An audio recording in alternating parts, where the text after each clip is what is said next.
Be careful what you wish for because it can become a reality. Yeah. The Untouchable True School Sports Empire proudly presents something the boxing game's missing. Hey, what's going on? It's your boy BT, and I came here to talk some boxing with the thousands of True School Sports subscribers. All right, so I have to discuss this Canelo Benavidez thing even more now because Canelo did an interview recently, and he had a whole lot to say about why he's not taking the David Benavidez fight. And mind you, I don't care if the fight happens or not. I don't have a dog in the race, but boxing fans in general, most boxing fans do care about that fight happening. So I have a responsibility. I'm not selfish. I gotta talk about it. Interesting stuff because David Benavidez, he recently, according to Canelo, Canelo revealed that he'll be willing to take a rehydration clause, and so that's what they call in boxing a concession. When you are the B-side fighter and you're fighting the guy who is the bigger economic entity in this negotiation, and you do something that's not advantageous towards you, that's called a concession. You are conceding. You are agreeing with the demands of the fighter you're trying to fight. And sometimes you got to do these things to get the fights you want, much like in life. Sometimes in life, you got to do things that you don't want to do so you can get what you want in the long run. And that's what Benavidez is trying to do. But even with the rehydration clause, Canelo is not having it. He will not fight him. Here's what Canelo said.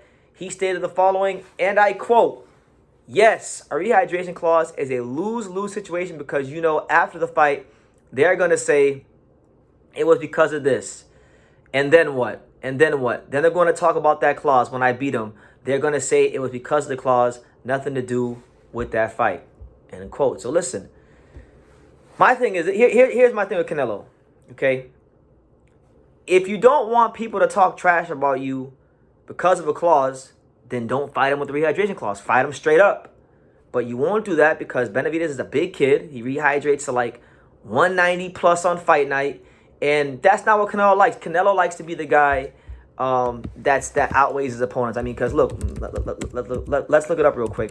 When he fought Amir Khan, how much? I know he outweighed Amir Khan on fight night by a lot. So he likes to be on the side where he is the bigger guy, but he doesn't want to be the guy that he doesn't want to be the guy that's a smaller guy in the ring. He wants to be the bigger guy. When he fought Amir Khan at 155. Canelo rehydrated to like 187 pounds. So my thing is, if Benavidez is going to fight Canelo, could Canelo not rehydrate to close to that weight? Wouldn't that offset Benavidez rehydrating? I mean, come on, man. I don't understand.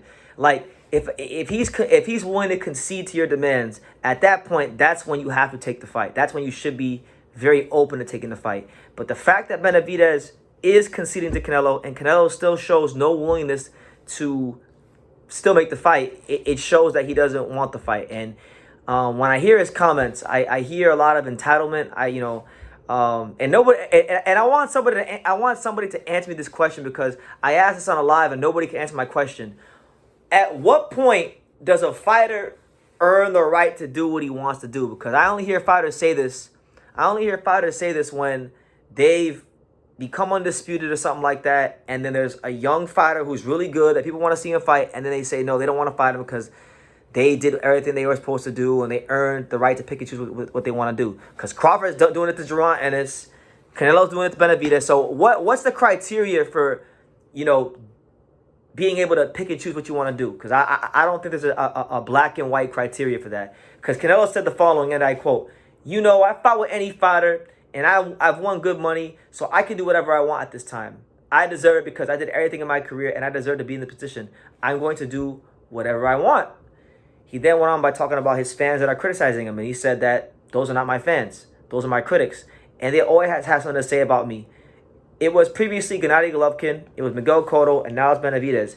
Do you see my resume? I fought with everybody, so I don't have anything to say to those people because they are never going to understand that because they see, but they don't want to understand. So I'm happy doing what I'm doing, and I'm still going to do it. So there you go. So look, my thing is this. If Canelo was truly happy with what he's doing, then why does he care about what people say if he beats a weight-drained Benavidez? He never cared when people complain about him cherry picking Abin Yildirim. He never cared when people didn't give a damn about him fighting Callum Smith.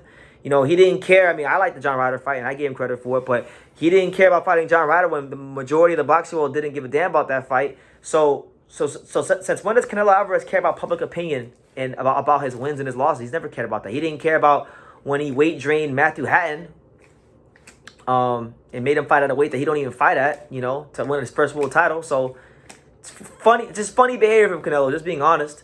And as far as him saying he fought everybody, I hate to bring it up. I hate to bring it up because I'm not even like, I'm still a fan of the guy, but I'm not a fan like I used to be. But like, he didn't fight Demetrius Andrade. You know, you didn't fight everybody. You blatantly avoided Demetrius Andrade upon two-weight classes for many years. And you can say what you want about what Benavidez did to him, but Benavidez did that, not Canelo. So Benavidez gets credit for that, not Canelo Alvarez. So he didn't fight with everybody. And I remember asking him about that in person on New Year's Day of 2022. And he downplayed the Andrade fight back then. So he didn't fight with everybody. And, you know, not to say that he hasn't fought good people, because, yeah, he's fought Golovkin, he's fought Bivol, he's fought Cotto, he's fought Floyd, he's fought Austin Trout. He's got a good resume. Is it as good as everybody says it is? No, but it's a very strong resume. It's a good resume. So my thing is this. In conclusion, Canelo Alvarez is ducking David Benavidez. All right? David Benavidez, I think, you know, he'd be willing to make those concessions. And David Benavidez, I went to a fight recently. I went to the Diego Pacheco fight recently in Vegas, and Benavidez showed up, and he was drunk off of his ass, man. And people had a lot to say about him being drunk, like Canelo hasn't gotten drunk when he's not fighting. And I really do feel like all this, you know, Benavidez not getting the fight, it's getting to him. It's getting to him. Him doing training camp here in South Florida, Miami, you know. It's for someone with money and status and fame, being somewhere like Miami for training camp when you're not from here, and you know you have the temptations of women and the nightlife and the partying and the drugs, you know, which Benavidez has had a problem with in the past. It's just, I feel like that could even be getting to him. So my thing is, if I'm Benavidez, this could all just be a stalling tactic for Canelo, for you to self-destruct. Stay sharp, man. Benavidez gotta stay sharp. Because Canelo wants to see Benavidez do what he's doing at the fights and getting drunk and not living that life of a fighter. And then he'll fight him. And then he'll beat him. And then he'll say, see, look at me. So Benavidez got to make sure he keeps living the life of a fighter in the meantime. But, yeah, when the A-side fighter gets everything he wants on a platter, as far as the B-side fighter conceding to his demands, and he still doesn't want to fight him, that's a blatant duck. And what Canelo Alvarez is what I'm seeing in the comments is a lot of entitlement on his end, and I'm seeing the fact that he doesn't care about what the boxing public thinks. He doesn't care about what the paying customer thinks. Now look, he's lucky. He's in a very blessed position because he's a star of Mexican boxing, so he's gonna sell out regardless, no matter who he fights, especially against Munguia. It's gonna be one of the biggest events of the year. But in general, the boxing public's been asking for the Benavidez fight for 3 years now, and he's not delivering it. And I think that should be that's why I say that he's not the face of boxing, because the face of boxing is it's not just about you and your accomplishments, what you want to do. It's a responsibility to the sport to carry it with class and dignity and fight the best. And Benavidez is and has been one of the best at 168 for many years. He's at 75 now, but we'll see what happens. And he never fought him. Canelo never showed that ambition to really fight him. So it's unfortunate. And yeah, I know Benavidez has had his role, losing the title on the scale, being you know, a not disciplined fighter, and all those kind of things. But you know, right now the lion's share of the blame has to fall on Canelo Alvarez and his unwillingness to meet Benavidez in the ring for a fight. So look, best wishes to him for his upcoming fight against Jaime Munguia, because Munguia is going to come with everything to win. I think he should beat Munguia because Munguia's defense is too leaky. But I think it's time for him to give the fight fans what they want to see after this fight, which is a David Benavidez fight. And that's just the long and the short of it. So let me know what you guys think. Do you guys see the Benavidez fight as a lose-lose situation for Canelo? Because I don't see it like that. I see it as a very lucrative fight for him, a fight that's going to be very talked about, that's been talked about for years enough already, and a fight that he has responsibility as one of the biggest stars in boxing to at some point take. So Give me your thoughts down below. Make sure you guys take the time to subscribe. And like I say in every single one of these videos, you can love me or you can hate me, but I'm just a kid from Daniel. So until next time, take care, guys. Thank you for watching another video on the untouchable True School Sports Empire. I'm at the Boxing Hall of Fame out here in Canada, New York. And for more great boxing content just like this video, make sure you click and subscribe right over here.